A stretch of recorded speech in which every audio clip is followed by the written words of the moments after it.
public sector health today, I think the challenges are that we are being driven to work differently across the ecosystem.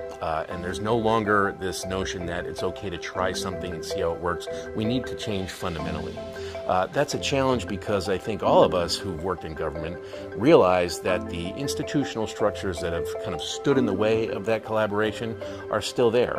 Our mindset has certainly evolved, but the rules around financing, the rules around data sharing, the rules around how we procure things and how we can partner with other sorts of entities are still there, and that makes it challenging to sort of realize the goals that we're out to realize. The opportunity, though, is the flip side of that coin. I think there is a commitment to do this in a way that is greater than there ever has been before, to really be the transformation that we've been talking about for so long. And the technology evolution that we've been undergoing in the past just 5 years, really the digital transformation, makes it possible for us to do the sorts of things across silos of agency, even outside of state government, to bring services to people where they are in the way that they want to consume them. When it comes to workforce, public sector health leaders need to really understand that the workforce of the future is fundamentally different than the workforce of today. It's been said before, but it bears repeating here. The pace of change will never be slower than it is right now.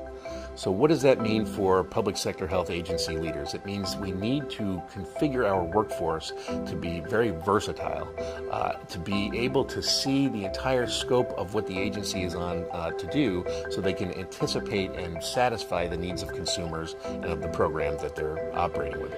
And those people exist at all levels of employment, and they are being hired by our competitors, commercial companies that see the value of people who can think and act in this way.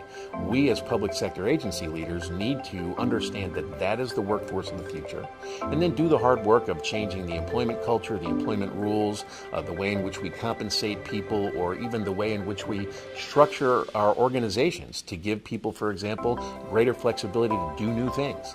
That's what's going to attract the workforce of the future, and we need those people if we're going to achieve the goals we set out for ourselves.